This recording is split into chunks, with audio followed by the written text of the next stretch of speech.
ba ang subasta? Sa mga hindi pa nakakaalam, bakit kailangan nating mag-ingat sa mga subasta items? Napakadaling mahila. Ayan, tanggal na siya. Naman, ang tatak niya is 585. 585, ang ibig sabihin, this one is 14K. Ayan. Ang sinabi sa akin, nasira pala ang screw. Hi everyone! Welcome back to my YouTube channel guys. Again, it's me, Princess. So for today's video guys, is all about subasta naman yung ating pag-uusapan. Kung bago ka lang dito sa channel ko guys, welcome na welcome po kayo dito. And I talk about gold jewelries, gold investment, gold fashion, ayan, mga tipid hacks. And of course, gusto ko ring batiin yung mga solid na sumusuporta sa aking YouTube channel. So ayan guys, for today's video, sabi ko kanina, it's all about subasta items. And I think may lakas na ako ng loob na i-flex sa inyo tong mga to na matagal na pinag-isipan kung worth it ba silang i-share sa inyo or hindi. But then, sabi ko, okay, fine, sige. I will share it to you guys. So, let's begin the video. Ayan guys, sa mga mahilig sa mga subasta items, bakit maraming taong mahilig sa subasta? Unahin muna natin yung topic na ano nga ba ang subasta sa mga hindi pa nakakaalam. Ang subasta guys na items or mga gold, ayun yung mga second hand or yung mga pre-love na mga alahas. Mabibili mo ito sa mga pawn shop, mabibili mo ito sa mga tao na nagbebenta ng mga gamit na mga items. Okay, next, bakit marami ang bumibili ng subasta items? First of all guys, ang mga subasta items ay mas cheaper po sila kaysa sa mga brand new items. Aside from that, ay marami ka pong makikita na magagandang design, pero yun nga, mas mura yung presyo. Okay? Kaya naman marami talaga ngayon ang nahihilig na bumili ng subasta. Katulad nga ng sinasabi ko, kung matagal na kitang follower, alam mo na nag-start ako sa mga subasta items sa Palawan Pawn Shop dati. So ayan, hanggang sa nakapag-ipon-ipon at nakabili na nga ng mga brand new na mga items.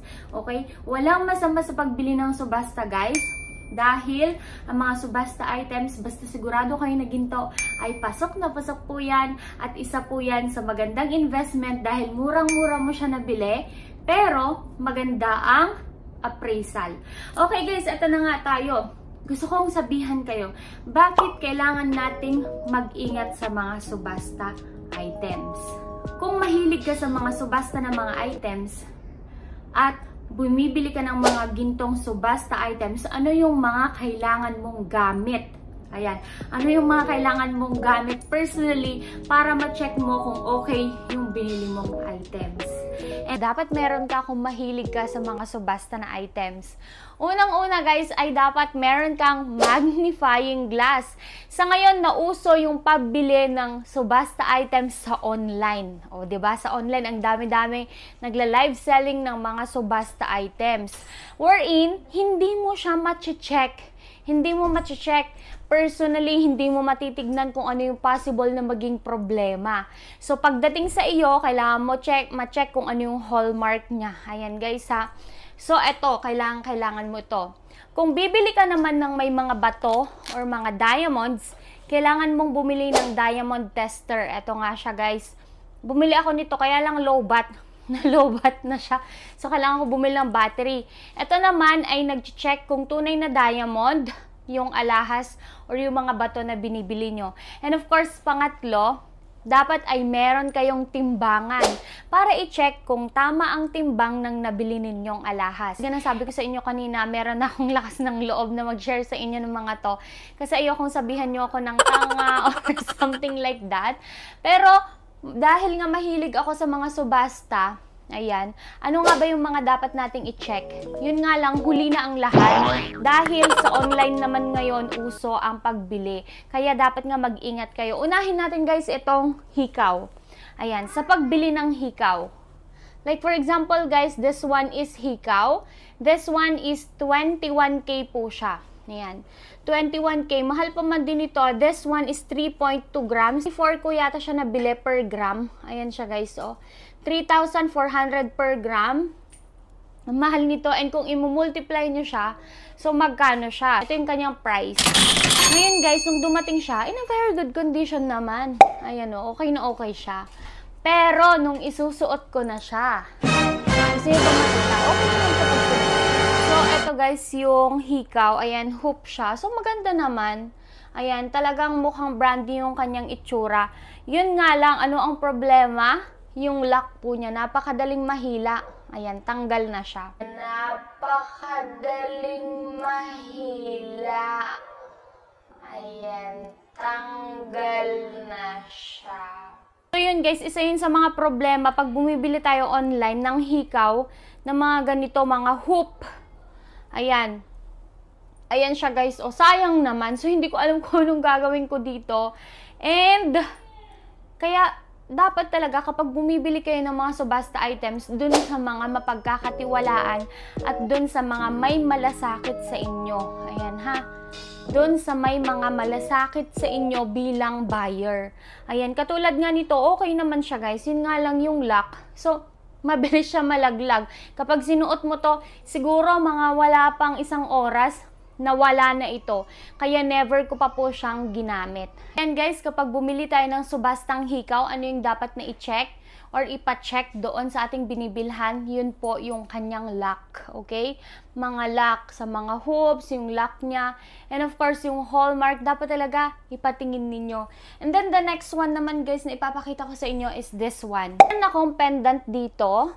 Ayan guys, ito siya. Ito yung pendant ko ha. This one naman, ang pendant na ito is 1.8 grams. Ayan, 1.8 grams na pendant siya. Ang bili ko dito guys is 18K. Dahil yun nga ang sabi. And then, pagdating dito, chinek ko siya guys using my magnifying glass. Although this one is real gold naman. Ang tatak niya is 585. 585, ang ibig sabihin, this one is 14K. Ayan. Eh, paano na lang kung hindi nga marunong tumingin yung bumili? Paano kung hindi siya marunong magbasa ng hallmark? Ayan siya, guys. So, until now, ayan, hindi ko alam, wala pang balita. Although, chinat ko na yung seller nito, napapalitan, pina-follow up ko, pero until now, guys, wala pa. Hindi pa nga siya inaasikaso. Kaya, alam nyo, palagi yung sinasabi sa inyo na mag-iingat kayo. Although, mas mura talaga yung mga nagla-live na yan. Pero, I don't know. Wala akong masabi. That's why, ayokong mag-mention dito. Ayoko ding mag-promote. Kasi ayoko talagang mag-promote ng mga shops na feeling ko mapapahamak yung mga followers ko or yung mga subscribers ko. Kaya, ang pinopromote ko lang po talaga dito ay yung mga legit at tunay. Yung hindi kayo magkakaproblema. Okay? So, ayan guys. Kasi wala naman akong mapapala dahil hindi naman ako, I'm not sponsored by them. Ayan, kahit yung mga flex ko from Recto, Ongpin, mga ganyan guys, hindi ako sponsored. So, sariling pera ko po yung pinambibili ko doon. Ayan. And then, so, ayan guys, ito yung problema ko. 585, 14K siya. So, paano kung hindi marunong tumingin, magbasa? Wala na. Okay, next na naman. Ito, another one guys. Ay, naku, ito oh. Ayan. O, diba? Ang ganda, no? Ayan. This one, guys, is screw type na bangle siya. Ayan. So, nagdadagdag ako. Sabi ko sa inyo, nangongolekta ako ngayon ng maraming bangles. Kasi okay naman. Wala siyang problema sa scratches. And this one is 9 point, mahigit, kulang-kulang 10. Ang problema naman nito, guys, hindi naman sinabi sa akin na sira pala ang screw. Ayan, sira ang screw. So, one time, paano ko nalaman na sira ang screw? One time, ginamit ko siya sa labas. Diyos ko, ginamit ko sa paglabas, nakita ko na lang siya sa lapag. Diyos ko, gulat na gulat ako. Oh my God, ang mahal-mahal nito, guys. Napakamahal ng mga bangle kasi hindi po sila magagaan. And ito nga siya, guys, o sira. Sira pala. So, hindi siya naglalak. Hindi okay yung kanyang lock. Ayan. Ayan siya. So, ang okay naman siya, tama, 18K. Yung timbang, kulang din ang timbang. Kaya hindi ko alam. Mayroon akong kilalang vlogger na nagpro-promote sa kanila sa shop na ito. Na okay daw, ganito, ganyan. Pero hindi. I mean, Pangalawang item na to na nabili ko sa kanila na nagka-problema. Chinat ko din sila kung kailan aayusin nito, guys. Kasi hindi ako nagpapa-refund. Gusto ko lang ayusin nila ito. Kasi mahal po magpagawa ng gold na screw because this one, lahat ito ay gold, pating screw niya. So, kung magpapagawa ako dito, gragramuhin nito and then yung craftsmanship babayaran ko. And until now, wala silang action. Wala silang reply. Ayan. Kaya sabi ko sa inyo, baka matsambahan nyo tong mga seller na to sa online. Bahala kayo sa buhay nyo. So, ayan. Next! Ito na naman. Another bangle na naman, guys. Ito, oh. This one is rose gold naman ito. Ayan. And napakabigat nito. This one is 14 grams. Rose gold. Tunay na gold naman siya. Sabi nga nung pinagbilhan ko nito, tutubugin daw para gawing bago. Nung dumating sa akin, puro scratch, ang dami niyang dents. So, dinala ko siya dun sa pinagkakatiwalaan ko mag-aalahas dun sa recto. And then, tinignan. Okay naman. Pero ang timbang, guys, nito, ayan, imbes na 14 grams, ang timbang lang niya ay 13.5. 13.5. So, ilan ang kulang? Napakalaki ng kulang na timbang. Ayan, guys, alam nyo, hindi... Nung una, parang na-hurt ako sa mga alahas na nabili kong to. Kasi nga, sabi ko, okay, mura naman yung per gram nila. Pero parang mas malaki yung lugi ko kasi nga hindi naman tama yung timbang. Aside from that, ito, isa pa to, hindi to nagbubukas. May susi ito, guys, pero ang higpit, napakahirap buksan. Ayan, kaya ito yung mga parang feeling ko under sila ng ICU kung tao sana sila. Ay, may mga problema sa buhay. Ang mamahal pa man din ng mga ito.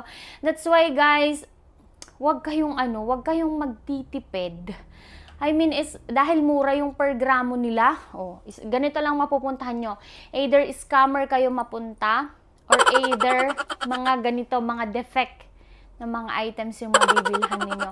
Kaya naman siguraduhin na bumili lang kayo doon sa mga pinagkakatiwalaan, mga may mga malasakit doon sa mismong buyer. Hindi yung sasabihin na okay po siya, walang problema, ganito, ganyan. Pero pagdating sa'yo, hindi mo rin pala sila maisusuot. So yun nga, guys, hindi ko alam kung ano gagawin ko sa mga to. Ito siguro papaayos ko ito. Ayan, tsaka medyo, ewan ko. Ito naman, mga hindi inaasikaso, tapos yung 14K pa, 18K ang binayaran ko, napakalaki. So, ayan guys, yun lang yung gusto kong i-share sa inyo. Bago kayo bumili ng subasta, make sure na sa mapagkakatiwalaan na seller po kayo bumili, ha? Doon po kayo sa may malasakit. Hindi porket yun ay promote ng isang vlogger, ganyan. Naniniwala na po kayo. Huwag po kayong maniwala. Ayan. Pero pwede nyo naman subukan hanggang sa mabiktima muna kayo. O, diba? So, yun lang, guys. Thank you so much for watching. I hope nakatulong sa inyo. Huwag nyo na akong piliting i-mention yung mga seller na ito, guys. Please. Dahil ayokong magka-problema. Ayan. So, hanggang dito na lang ang video na ito, guys. Ayan. Thank you so much for watching. If you have any question, any reaction, or kung na-try nyo na ba yung ganito, i-comment nyo nga dyan sa baba, guys. Siguro baka kilala nyo dito mga seller na to. So, ayan, guys. Hanggang dito na lang ang video na ito. Thank you so much for always supporting me. And God bless po everyone. Hanggang sa next video pa natin. Bye!